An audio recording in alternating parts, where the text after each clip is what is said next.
ان الذین کفروا من اہل الکتاب والمشرکین فی نار جہنم خالدین فیہا اولئک ہم شر البریہ۔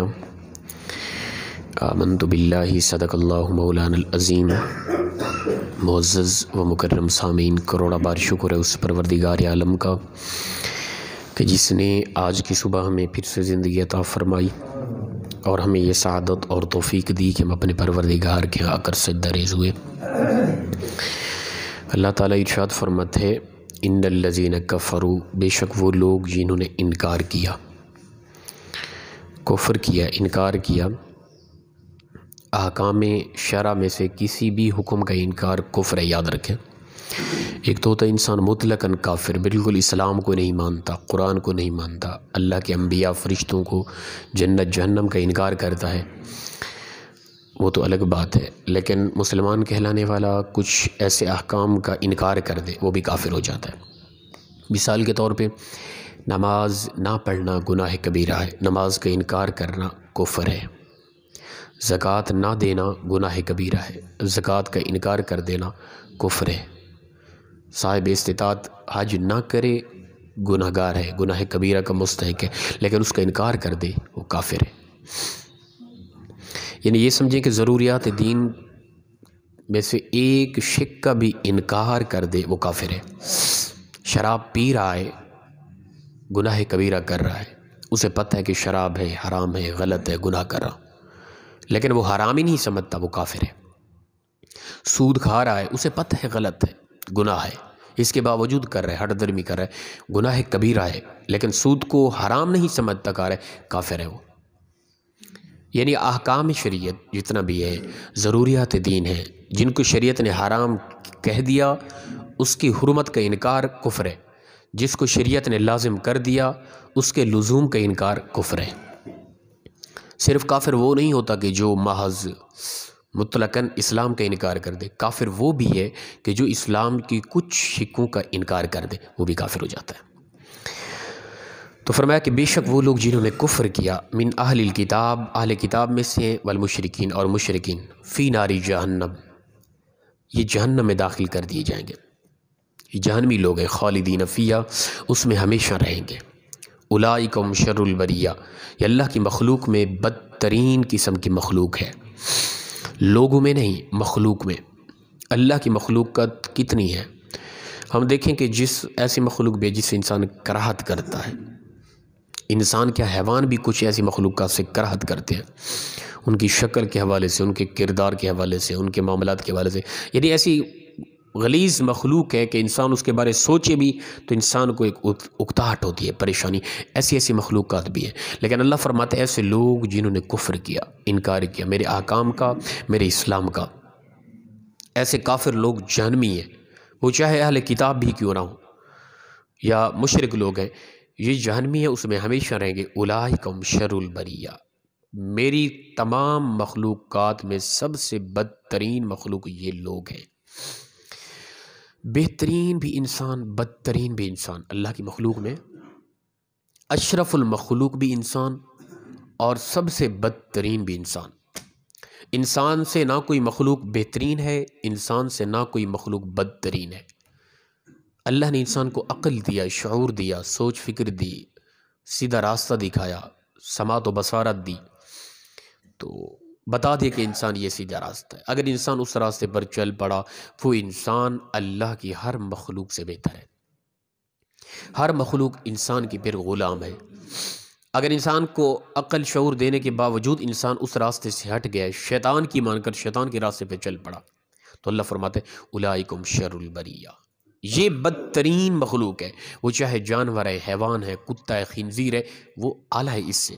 کیوں؟ اس لیے اس پر احکام لاگو نہ تھے، ٹھیک ہے نا؟ یہ انسان تھا، اسے عقل دیا تھا، خنزیر کو، سور کو، کتے کو عقل نہیں دیا تھا، اسے عقل دیا، شعور دیا، اشرف کہا تھا، یہ ایسا بدترین ہو گیا۔ پھر فرمایا اولئک ہم شر البریہ، بدترین مخلوق، پھر میری جتنا بھی مخلوق ہے ان میں بدترین مخلوق یہ انسان ہے جو میرے احکام سے ہٹ گیا۔ آگے پھر اسی انسان کا تذکرہ فرمایا، ان الذین آمنوا وعملوا الصالحات، بے شک وہ لوگ جو ایمان لائے، نیک اعمال کیے، اولئک هم خیر البریہ، یہ بہترین مخلوق ہے سب سے، ٹھیک ہے نا؟ یہ دو چیزیں ہیں، یہی شرط ہے، ایمان لاؤ نیک اعمال کرو۔ اس کے اگر برعکس ہو تو پھر بدترین مخلوق، اگر ایمان اور نیک اعمال ہے تو پھر بہترین مخلوق، فرشتوں سے بھی اعلیٰ انسان، انسان پھر فرشتوں سے بھی اعلیٰ ہے، اس لیے کہ فرشتوں کے اندر وہ احساسات نہیں ہے جو انسان کے اندر ہے۔ مثال کے طور پہ فرشتہ کھانے پینے سے پاک ہے، نیند سے پاک ہے، اگتاٹ تھکاوٹ سے پاک ہے، لین دین سے پاک ہے، معاملات سے پاک ہے، خواہشات سے پاک ہے، اس سے کس طرح گناہ سرزد ہو؟ وہ تو معصوم عن الخطا ہے، اس سے تو گناہ والی حس ہی اس کے اندر نہیں ہے۔ انسان کی تخلیقی، انسان کے جسم کے زندہ رہنے کے لیے معاملات کھڑے کر دیے، بھئی تو نے روزی تلاش کرنی ہے، کھانا پینا ہے، تجھے سردی بھی لگے گی، گرمی بھی لگے گی، لین دین بھی ہے، معاملات بھی ہے، اگتار تھکاوٹ بھی ہے، سونا بھی ہے، یہ سارے معاملات انسان سے گناہ سرزد ممکن ہے پھر۔ لیکن انسان ہو کہ جب وہ اپنے اندر فرشتوں کے اوصاف پیدا کرے گا، اچھا رہے گا، کھائے گا حلال، پیے گا حلال، بولے گا اچھا، جھوٹ نہیں بولے گا، لین دین معاملہ ہر حوالے سے اچھا رہے گا، فرمایا پھر یہ فرشتوں سے بھی اعلیٰ ہے۔ کیوں؟ فرشتوں نے جو اچھائیاں کی ہیں ان کی حصی وہی ہے، فرشتے جو گناہ سے بچے ان کے اندر تو وہ حصی نہیں ہے، وہ تو معصوم عن الخطا ہے۔ انسان نے جو نیکی کی ہے، اس کو تکلیف ہوئی ہے، یہ اٹھا ہے، یہ بستر چھوڑا اس نے وضو کیا ہے، یہ میری بارگاہ میں آ کے جھکا ہے، فرشتوں کو یہ نہیں کرنا پڑتا، ان کا ہر عمل، ہر قول، ہر فعل عبادت ہے۔ انسان نے جینا بھی تھا، کھانا بھی تھا، پینا بھی تھا، لین دین بھی تھے، اٹھنا بیٹھنا سب کچھ، اس کے اندر ہر چیزیں آ جاتی، اس کے باوجود انسان دیکھتا رہا میں کن راہوں پہ چل رہا ہوں، اپنی زندگی کے ہر لمحے کا موازنہ کرتا رہا اور اچھے راستے پہ چلتا رہا، اب یہ فرشتوں سے بھی اعلیٰ ہے، فرشتے بھی اس کا مصافحہ کریں گے۔ اولئک هم خیر البریہ، پھر یہ بہترین مخلوق ہے۔ اس سے یہ نہیں کہ وہ دنیا کے اندر اس کا معیار کیسا تھا، کوئی عزت تھی یا نہ تھی، دولت تھی یا نہ تھی، دنیا کے اندر وہ جسمانی حوالے سے فٹ تھا، خوبصورت تھا، تعلیم تھی، کیا یہ چیز نہیں ہے، بس ایمان نیک اعمال، اچھا انسان تھا اسلام کے حوالے سے۔ دنیا کے اندر کوئی اسے جانتا ہے یا نہیں جانتا، وہ غریب ہے، وہ مزدور ہے، وہ بیچارہ ہے، وہ لاچار ہے، وہ جسم کی مرض میں مبتلا کچھ بھی ہے، اس سے کوئی تعلق نہیں ہے۔ مرنے کے فوراً بعد اسے صرف جنت کے اندر اس کو ٹھکانہ دکھایا جائے گا، اور ٹھکانہ دیکھتے ہی اسے اس قدر راحت، سکون، آرام ملے گا کہ کائنات کے سارے غم، سارے دکھ، ساری تکلیفیں بھول جائے گا۔ وہ پروردگار اسے دور سے اشارہ کر کے دکھائے گا، بندے دیکھ تو اچھی زندگی جی کے آیا ہے، دیکھ وہ جنت ہے، وہ تیرا ٹھکانہ ہے، یہ تیرا محل ہے، یہ تیرے لیے حور و غلماں ہے، یہ تیری عمارات ہیں، یہاں تو نے رہنا ہے۔ تو بندہ جو ہی نظارہ کرے گا، نظارہ کرنے کے بعد پچھلی زندگی دکھ غم سارے بھول جائیں گے۔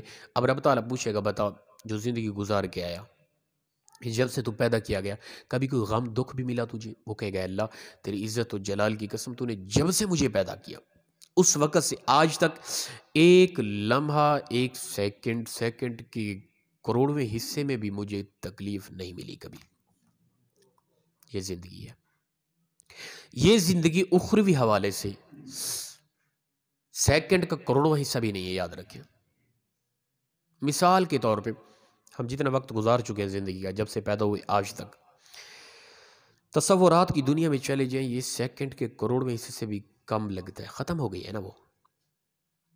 آگے جو آنے والی ہے وہ ہمیشہ والی ہے، وہ رکنی نہیں ہے، نہ وہ تھمنی ہے، نہ وہ ختم ہونی ہے، وہ ہمیشگی ہے، وہ چاہے جہنم ہے یا جنت ہے۔ اس کا ہم خود اندازہ لگا لیں، ہم کیا کر رہے ہیں اخروی ہمیشہ والی زندگی کے متعلق، کیا کچھ ہم جمع کر رہے ہیں۔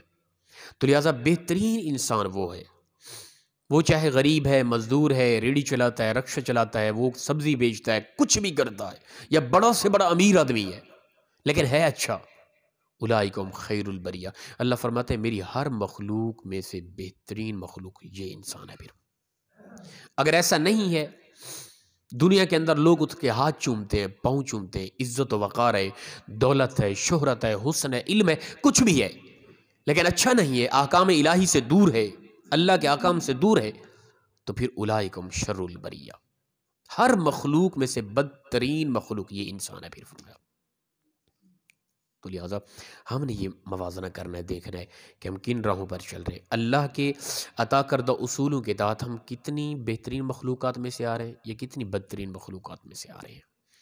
اللہ پاک ہم سب کو مخلصانہ انداز میں عمل کی توفیق عطا فرمائے۔ وآخر دعوانا